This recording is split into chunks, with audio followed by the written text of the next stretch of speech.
give us a perspective on insurance. I would request Nishant to introduce Subhashish to us. Thanks, Jigar. And I'll really try to keep this short because introducing somebody that you are almost, a prodigy of becomes very, very difficult. But good evening, good morning, and good afternoon to all. May I take this pleasure of having Subhashish a part of this Leader Cares event out today. Subhashish, a graduate in chemical engineering, a master's and MBA from IIM Bangalore, has a varied experience of being into banking, being into paint. In fact, he started with paint industry and spent a reasonable amount of time as a banker before he came into insurance. He's been with ICICI Group, he's been with the Kotak Group, he's held senior positions with MetLife, which most of our most of American friends are aware of. Currently, he is the Executive Vice President and Head of Proprietary and Group Business for Future Generali Life Insurance India, Generali Italy undertaking. And other than this, Subhashish is I would say, is a passionate teacher and a mentor amongst many people who he has mentored in his career. I am one amongst that. But I think I would keep on going. Today's topic is very interesting. In our career so far, when we talk about mutual funds, when we talk about equities, one thing which comes very stigmatically, or people at times try to avoid, is the discussion of insurance. A lot of time insurance has been discussed more as a tax saving or an LIC point of view perspective. Not many have really looked into it as a investment, asset creation, or kind of a purpose. So as a part of this series, we thought, why not get an expert to talk more about this? And I think without much ado, I think I would want to give hand over the session to Subhashish. As usual, we can park our questions on the chat session, or the questions can be sent across to me, Darshit, or Jigar. And we would ask the questions post, Subhashish is done with his part of the speaking, then Subhashish will take the questions. So without much ado, I think Subhashish, over to you. Very good evening, and thank you for gracing this occasion. Thank you for the introduction and for the encomiastic words. I don't know how much of it I deserve, but I thank you for the warm welcome and giving me the opportunity to chat with friends who, if I go by US timings, they could have been equally on a golf course, but they've decided to be here. And people who are sparing 1 hour, so I thank you for the interest shown. So let me first start by saying that the life insurance industry in India, as we know it, post-privatization is now just about 18, 19 years old. And so many things have changed.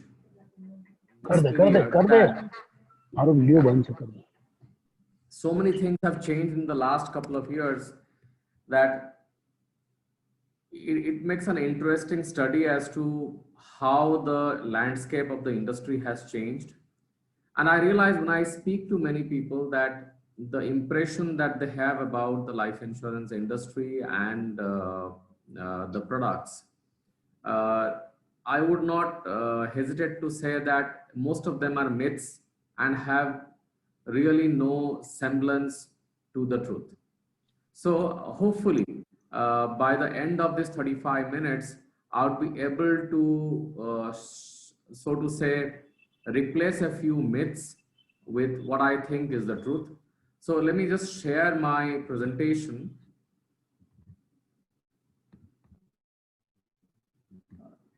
Nishant, I am assuming that the presentation is visible to everyone. Clearly visible to me. So I'm assuming that would be visible to all. Subhashish, yeah. Thank you. Thank you. Before we talk about insurance solutions, it's appropriate for me to talk about the industry very briefly and then move on. While the industry has been liberalized almost 2 decades ago, it is interesting to see that insurance penetration in India still continues to be very low as compared to many developed economies. So for people who are from United States, you realize that India's insurance penetration, as in the total premium collected by the industry as a percentage of GDP, is just about 3.7%, whereas in many other parts of the world, it's significantly higher. But what is more interesting is not so much the insurance penetration, but the insurance density. When I talk about insurance density, it is essentially the premium paid on a per capita basis. So as you can see, there are many countries over here, the more developed countries, on a per capita basis, pay an annual premium which is almost 50 to 60 times. If I exclude Hong Kong, most of the people are around 50 to 60 times that of India. And if I apply a purchasing power parity, then at least 15 to 20 times higher. So in a sense, in more developed economies, the amount of premium paid by the population on a per capita basis, adjusting for purchasing power parity, is 15 to 20 times larger. Very quickly, how the industry has moved in the last 12, 13 years. If you look at the individual weighted received premium, which is simplicity's sake, I can call it as new business. If you look at it, I'll take you back to the year of the subprime crisis, which many people are familiar with. In the year of the subprime crisis, the industry was at 527 billion in terms of Indian rupees. And if you look at the number in financial year 2017, the number is again identical at 527 billion Indian rupees. So post the subprime crisis, the industry had declined and it took almost a decade to come back to where it was. So I call it the lost decade. If you look at the product mix, you'll realize that the public sector giant, which is Life Insurance Corporation of India, is predominantly a life insurance company which sells traditional non-market linked products, whereas the private sector sells a healthy combination of traditional non-linked products as well as market linked products, which in common parlance are called unit linked insurance plans or ULIPs. So overall, the industry is roughly about, in the last couple of years, if you look at it, the ULIP plans are typically about 12 to 13%, and the traditional plans are around 87%. One area of difference between many other markets in Europe or US is that none of the life insurance companies manage their own funds. So in a sense, the insurance products are only a conduit for getting the money, and then that money is parked with traditional asset management companies who would then manage the money, and then the returns are paid to the policyholders. Whereas in India, it's a very different situation. All life insurance companies, including LIC, manage their own funds. They are by law not allowed to outsource the fund management activity towards any other third party. That's a very critical difference. I'll talk a little bit more about it later when we talk about ULIPs. I saw a very interesting question being asked by Elder Care in the polling, that whether you think that a ULIP can actually deliver better returns than an actively managed fund. So that's an interesting question, and I will answer that question from my perspective. If I look at industry, roughly about 65% of the business comes from life insurance agents. That's primarily on account of the fact that Life Insurance Corporation of India is predominantly an agency dominated company. And the second biggest channel, of course, is clearly bank assurance. Every other channel of distribution is the rest.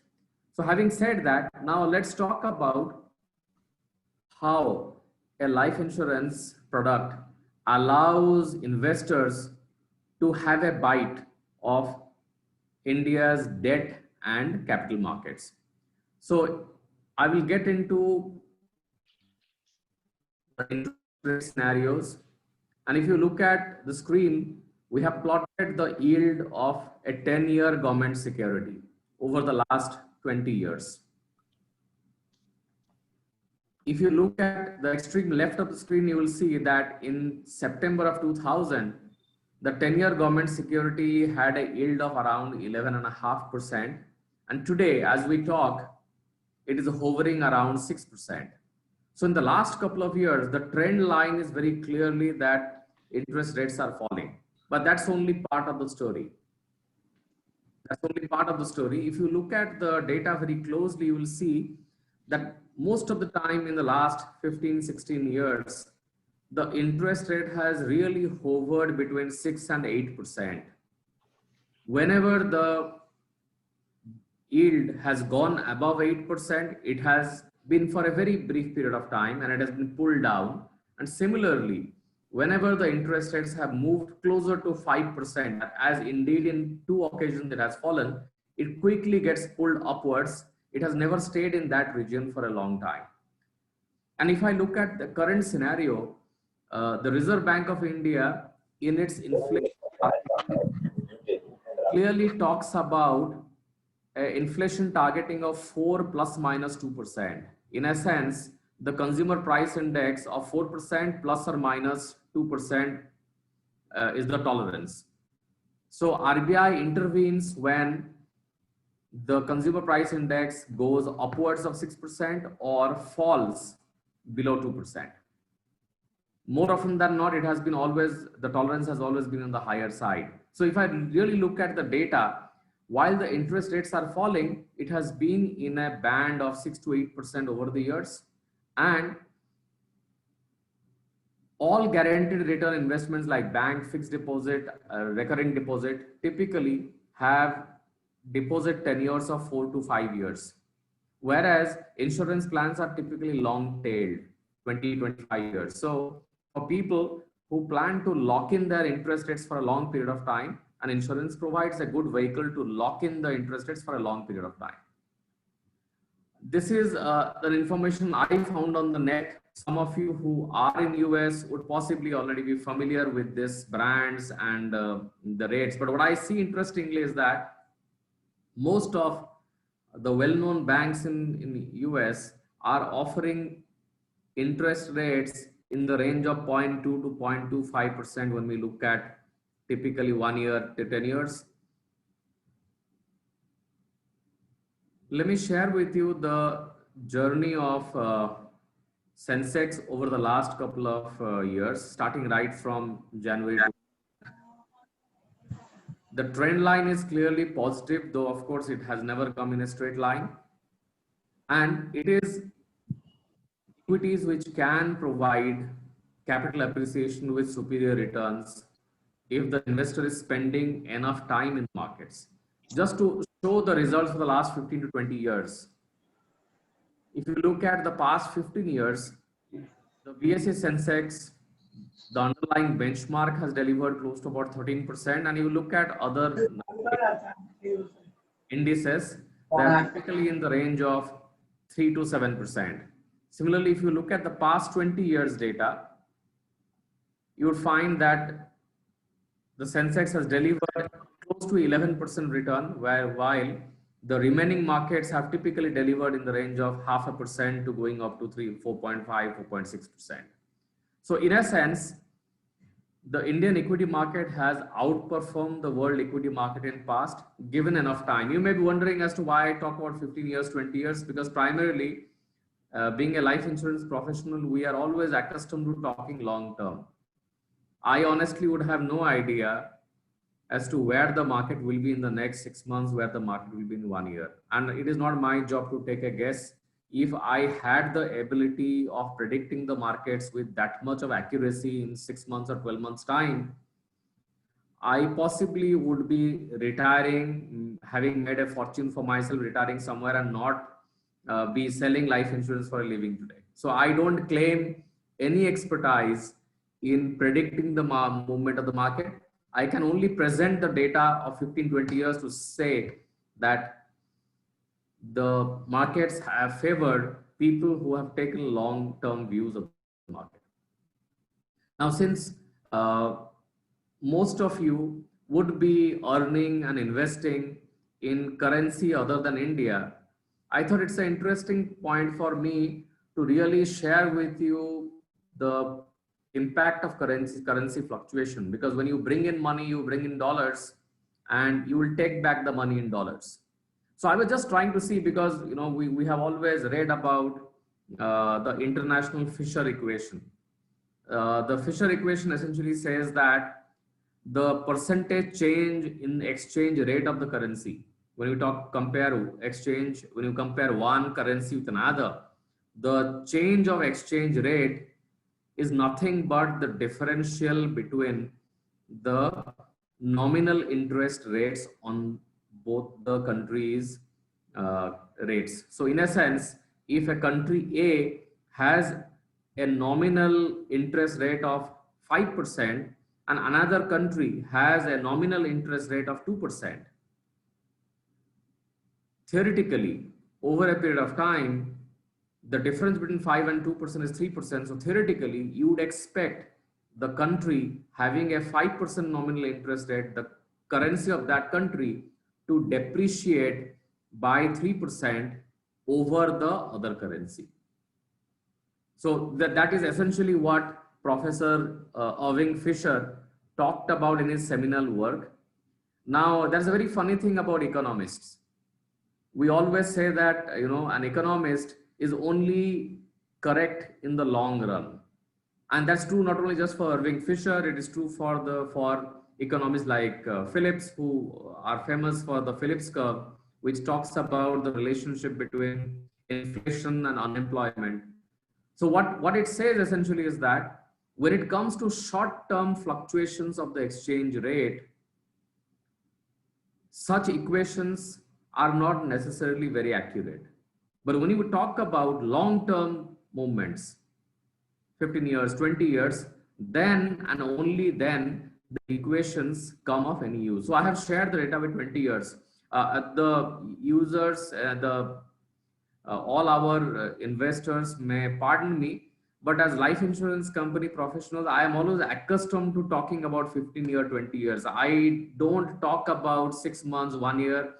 For such talks, we have our broker friends, we have our investment bankers, but as a life insurance and as a banker, I am always accustomed and very comfortable talking about 15 years, 20 years, because that is what I think what is required for most investors to really create meaningful legacies and then to leave it behind.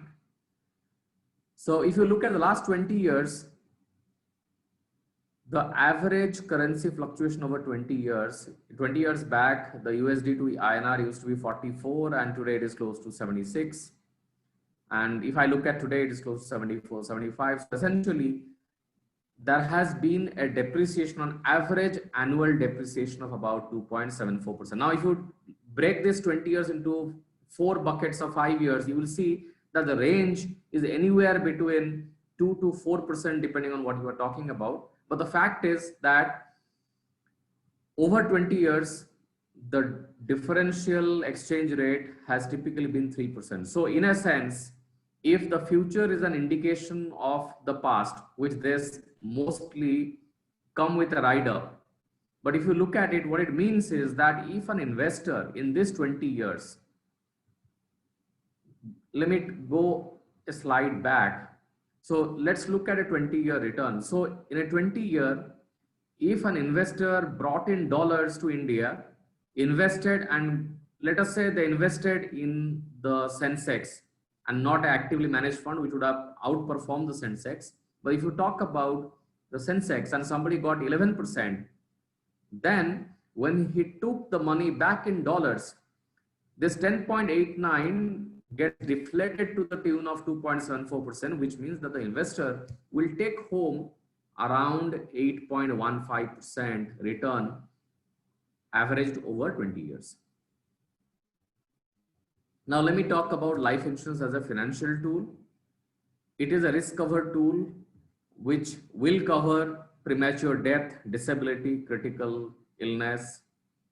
It is also a savings plan. In a sense, if you invest in long-term saving plans of life insurance with traditional products, one can create a large amount of money which is targeted towards a particular objective.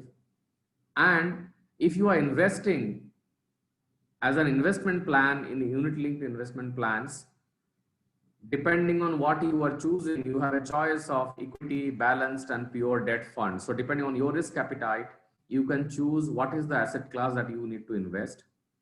And then finally, life insurance is also used as a very structured business solution to provide protection to your business. We'll talk more about it when we get into the next slides. So when you look at building a legacy through insurance, as I said, there are three things which are possible, which is invest in a traditional guaranteed insurance plan, wherein one can lock in the interest rate for a longer period of time without fearing whether the interest rate will be recast. That's one. Second, one can invest in a term plan with a whole life cover, therefore guaranteeing a plan for your family where the asset is completely insured. The third one is one can invest in new age ULIPs, which is, in fact, as I would explain, will be as good as a mutual fund, or if better, if not better. So these are the three-pronged approach to build legacy through insurance. So let me talk about why guaranteed plans, because as I said that when interest rates have fallen, one has the opportunity to lock in interest rates for a very long period of time. If today somebody were to walk into an Indian bank, one would get a rate of 5.5 to 5.75%. But the problem with that is it is essentially only a 5-year product. At the end of 5 years, when the fixed deposit matures, the investor has no other option but to accept whatever the prevailing interest rate at that point of time. Whereas in case of a life insurance plan, that return is typically locked for 20-25 years. Most of you would be familiar with term plans and realize that it can provide a tremendous amount of stability to a family, and there are products available in the market which work as whole life cover. So in a sense, post oneself, one can provide a legacy for one's own family. Now I come to the third part, which is essentially unit-linked insurance plans. And as I explained earlier, that all life insurance companies in India manage their own funds. So let me explain as to why I think the ULIPs provide a much better platform for accessing the debt and equity markets. So the first thing is that if an investor is invested in a debt fund, and let's say somebody is invested in an equity fund, and depending on the movement of the market, one were to redeem mutual funds from debt and take it to ULIP, the investor is taxed when you are doing a redemption. So when you do a redemption, the capital gains, whether short term or long term, are taxed, and then that money can get into equity. Similarly, when equity has run up and if an investor wants to book the benefits of it and book the gains, again it's taxed at that point. So if you are switching your investments between debt and equity in mutual fund, you would essentially pay taxes depending on the capital gains. Whereas in ULIPs, since it's covered under one umbrella structure, your movements from equity to debt or debt to equity are not subjected to any tax. It doesn't invite short-term or long-term capital gains tax.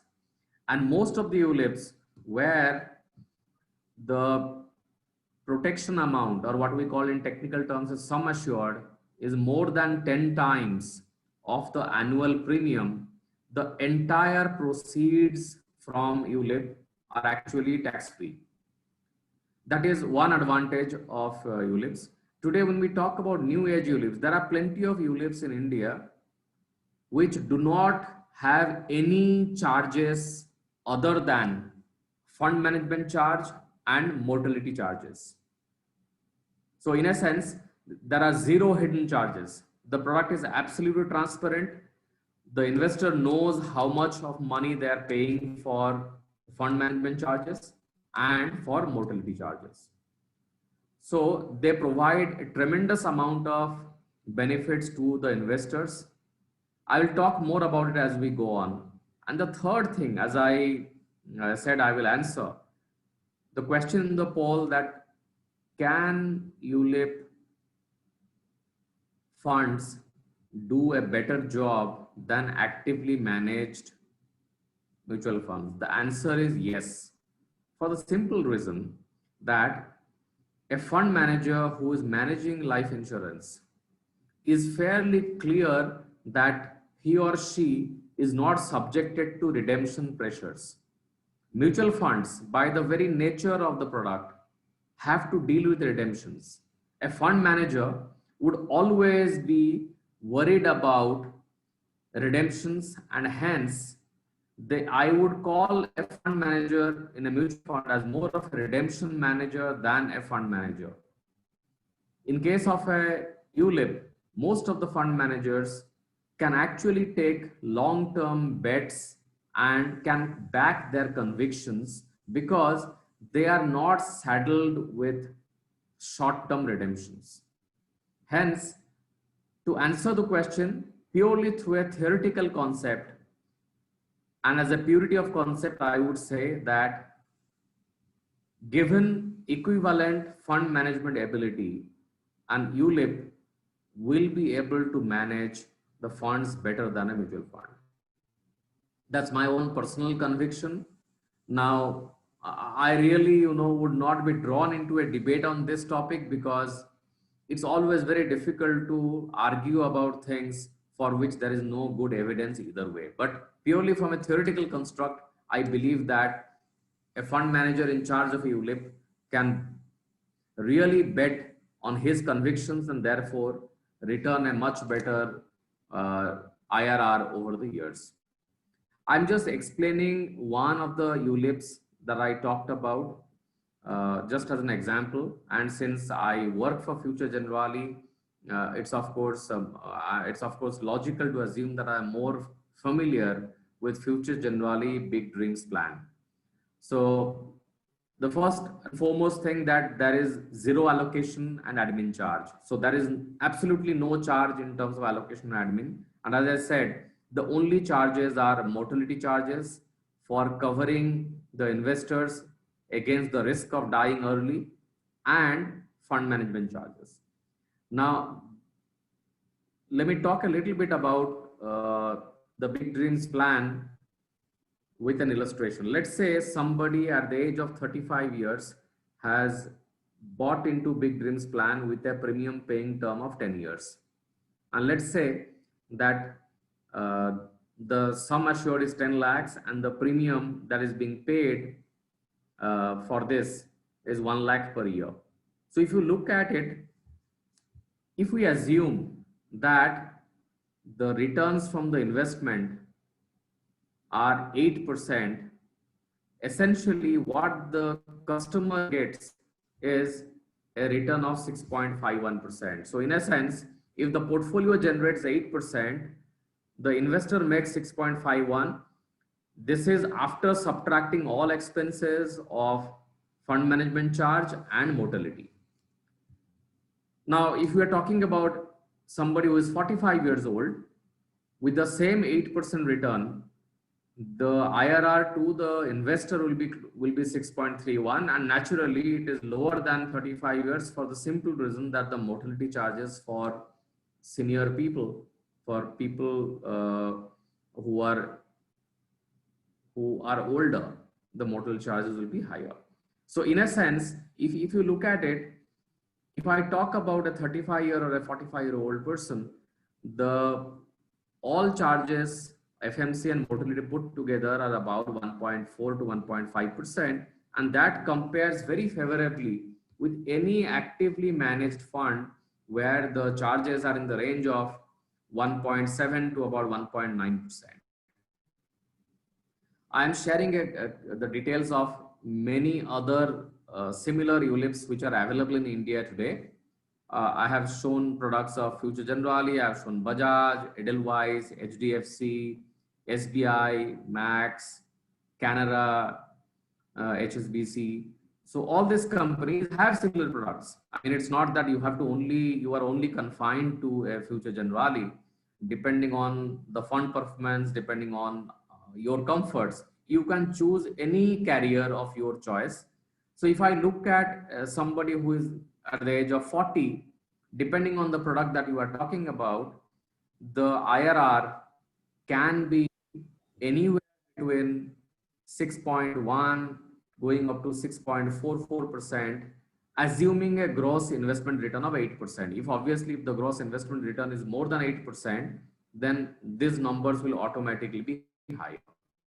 And just to share with you, almost every life insurance company, including Future Generali, would always provide an option to all investors depending on their risk appetite. So from the very left, where you see the future income, which is essentially completely fixed income, towards the right, where it is predominantly equity, the customer can choose a fund which fits into their risk profile and the kind of risk that they want to assume. And this is where partners like LeaderCare come into the play, where they can advise clients the right product and the right fund structures.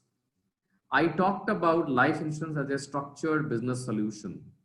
So in India, it's a very well-known business proposition, which is called employer-employee. In a sense, this product is used as a tool to retain talented employees for longer term and to get their loyalty, because many enterprises are family run, or they're very privately held companies where giving stock option is not necessarily an easy and a practical solution.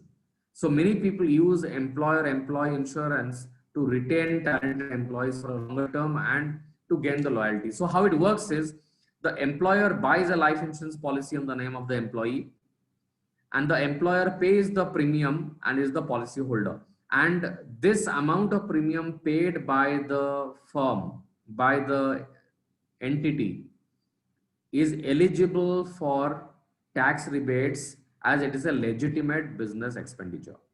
And once the policy is issued, it is assigned to the employee conditionally. In a sense, one can do an immediate assignment, or one can do a conditional assignment, say after 3 years or 5 years, so that the employee will get the policy and the benefits of it only if he or she is around in that organization for the 3 year or 5 years.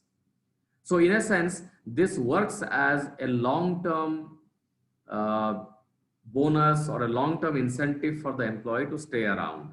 And it is a tax efficient way of rewarding your employees, because the premium so paid, as I explained, is eligible for to be taken as a legitimate business expense. When it comes to estate planning in India includes making a will, setting up a trust. So there are many ways of doing estate planning. You can draw up a will, you can then have an executor, then you can, set up a trust, you can do all of that. But there is a simple way of creating an estate planning using what is called the Married Women's Property Act of 1874. What happens in this case is that when you buy a life insurance policy in the name of one's wife or one's daughter, it is registered under Married Women's Property Act. So at the time of purchasing the policy, the trust is essentially created at that point of time, and it has legal immunity. So in a sense, like the Public Provident Fund in India, any life insurance policy which is endorsed with the addendum of Married Women's Property Act cannot be attached by any legal procedure. So it cannot be attached. So if, for example, if I have created a life insurance policy and it is essentially a trust by adding the Married Women's Properties Act's addendum, and let us say if there is an amount of 5 crores lying there, even if I become totally bankrupt tomorrow, and even if I'm running, let's say, a proprietary concern, no court of law, no creditors can attach this 5 crores because it has that legal immunity. So in a sense, using a life insurance and a combination of Married Women's Property Act, a trust can be formed without legal hassle, which provides security for the loved ones, for the near and dear ones. So in a sense, just to summarize, a life insurance can not only protect somebody from untimely death, it can not only protect somebody from living too long, it can also create value, it can be long-term savings, it can be an investment tool, and it can also create an estate and help clients manage their estate planning seamlessly. And while I will just like to add one more thing here, that while many people talk about life insurance and how, in some cases life insurance has not really worked, but I can only say this much, that I have worked as a banker and as a life insurance professional for the last 20 years. I can say this, that I am yet to come across anybody who has become poor because the person purchased a life insurance policy. In a sense that, it is clearly a product which can come in handy in sunshine and in rainy days. I thank you all for a very patient hearing. I would welcome any questions at this point of time. Thank you so much.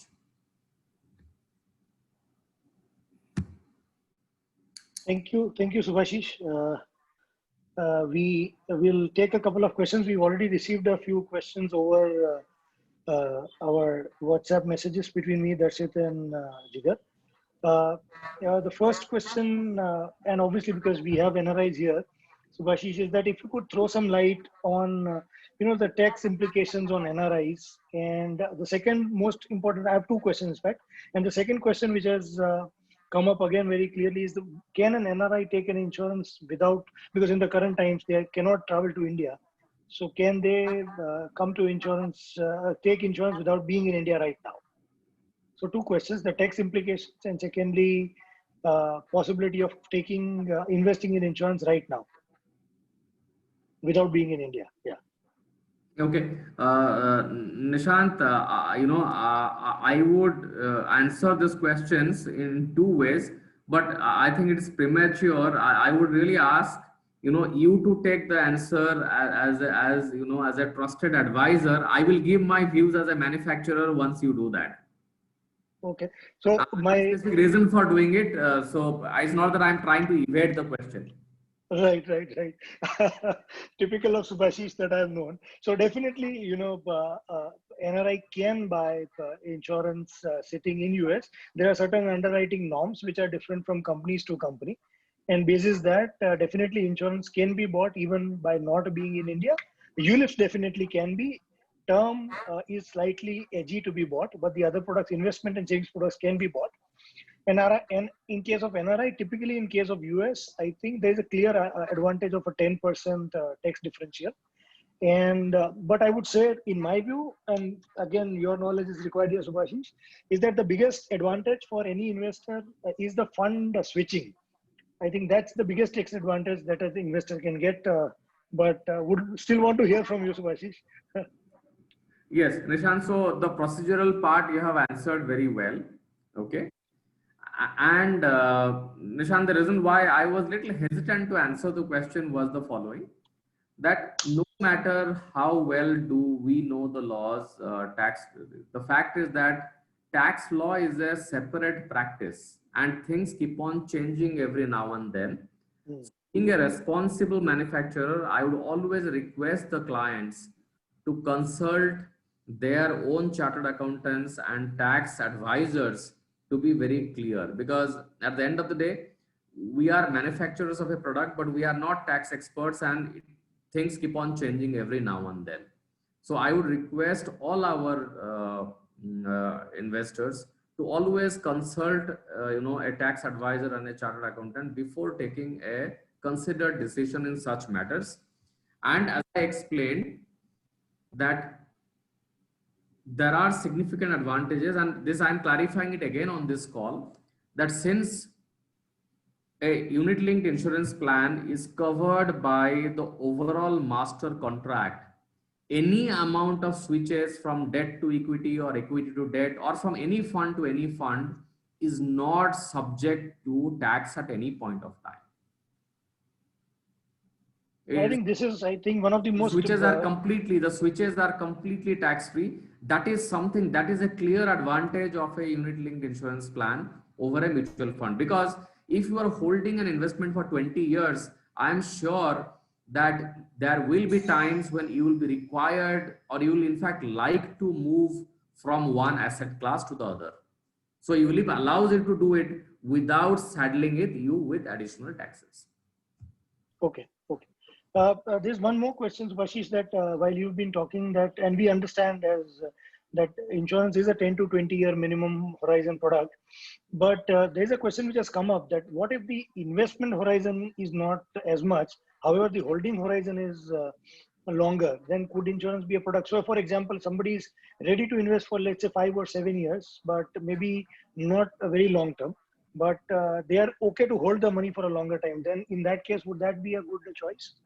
Yes, it will be a good choice, because as I always say that you need to have a long-term view, but yes, there are products available where you can, make payments for a shorter duration. For example, a unit-linked insurance plan, you have unit-linked insurance plans where you can invest for as low as 5 years. But I would still advise somebody to have a view of 5 years, or if somebody is very clear that they want to invest only for a shorter period of time, then there are of course single premium plans which are just one single bullet payment. But unfortunately, to my mind, real value can be created over a period of time. So a 5-year premium paying term product is a better option. It is definitely possible. So this question comes from one of our clients, that a lot of our clients, in fact, Subhashish, is a larger point. A lot of clients of Leader Care are also, on a happier side of the life, which means they are senior citizen category. So how can they participate in these products? Can they take it for their children, grandchildren, on a larger core? Could you throw some light over there? Yeah.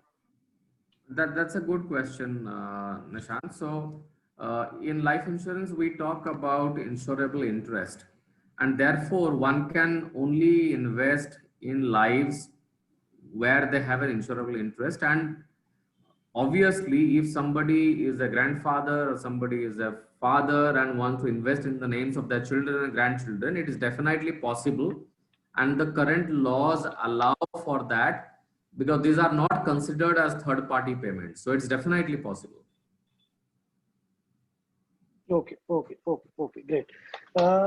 So basically, I think we have covered almost everything. So just one more question before I think I'll hand it over to Darshit.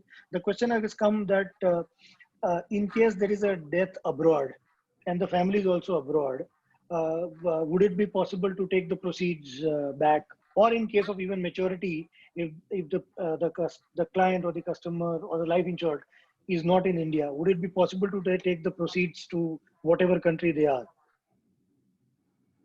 Nishant, as many NRIs know that you have the complication of a NRE and NRO. Yes. Okay, so so typically I would advise them to check with the tax advisors this before deciding the account from which they should make the investment. Right.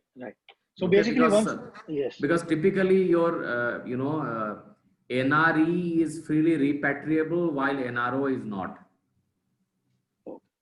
so basically answering that, if it is rightly invested or put with the right kind of advice, there the taking money back home for wherever the land is definitely an option. Absolutely, Nishant. So that is why you have accounts for NRIs which are freely repatriable, and there are some accounts which are either not repatriable or repatriable with lots of terms and conditions. Sure. As such, we are done with the questions. If anybody in the audience has, if we have missed out anybody's question, and anybody in the audience might want to ask the question, they can either raise their hand or unmute themselves and ask a question. I think we've covered most of the questions and we are on the timeline as well, but still we can take one question if anybody has to.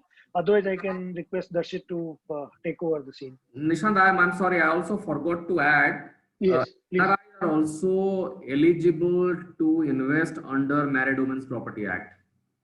Excellent. I think that's a very important point made. Yeah. So it is of course subject, Nishant, to the it is subject to the life insurance memorandum which got floated on that subject a couple of years back. But subject to the life insurance memorandum, NRIs can invest in a life insurance policy using Married Women's Property Act. So it is possible for NRIs to create an estate for their loved ones under the MWPA. It is allowed. That's a very important point, a very critical point, because there's a larger conception that MWPA is only for Indians and not for NRIs. So very well brought up point. So Ashish, thank you once again. So I think the questions are done. I don't see any hands being raised, or I don't see anybody looking at asking any questions. Okay, we have a question coming in from London. That as a young investor, and we have a gentleman who is just 26, as a young investor, what is the biggest advice you would give for investment insurance purchase in India, considering the outlook is long term? That's an advice. A young gentleman is asking us this question. He's just 26. Yeah, so I'll repeat the question. As a young investor, what is the biggest advice you would give for investment insurance purchase in India, considering the outlook is long term? In case of any caveats or anything. He's a bright young gentleman, and he's asked a very right question. Yeah. Nishant, first of all, I am delighted that there is somebody who is 26 years and is already thinking of, investments and risk mitigation at a young age. My compliments to him, because I definitely wasn't thinking about it when I was 26. Okay. So my advice to the gentleman would be the following, that first and foremost, one needs to have a very strong risk mitigation plan in place. So I would advise the gentleman to, first of all, ensure that he is adequately protected from this age. Second, the other advantage which he has very clearly is that since he's only 26, he has a long time frame and can create tremendous value for himself. Just one word of caution here, that please understand that a life insurance policy is only one of the many things that you invest in. So don't forget asset allocation. So don't forget asset allocation.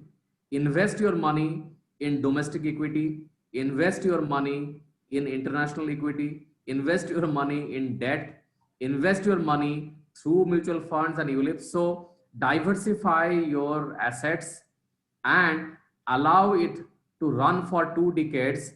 And after 2 decades, you will be in a position where you can afford to just play golf and do nothing else. As assuming that that you are not in a position to do that already, or if you are already in a position where you can play golf and not really be worried about making a living, then I envy you, young man, and I wish I were in your shoes. Quite a nice way of putting it across, Subhashish. I think we are done with the questions. Darshit, any questions on your side? Otherwise, I am done and no questions on my side. I think we are done. Okay, good. Thank you very much. Very educational, Subhashis. It was a pleasure. My pleasure. And Darshit, Nishant, really appreciate the quality of speakers you guys get. Thank you, Shekhar bhai. Thank you. Shekhar bhai. Yes, looking forward to the next one. Right. Thank you Take very care. much, Thank you, everybody. everybody. Yeah, Nishant, it was my pleasure to be on the call, and Right. all our friends, all our investors who are on this call, may I wish them health and happiness and prosperity in these COVID times. Please take all precautions and stay safe, gentlemen, and have a great day ahead. Thank you Thank so you. much. Thank you. Thank you, Subhashish. Thank you, Subhashish. Thank you, everybody. Thank you, everybody, for being here.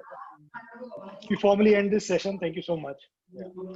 We shall be sending across the recordings soon.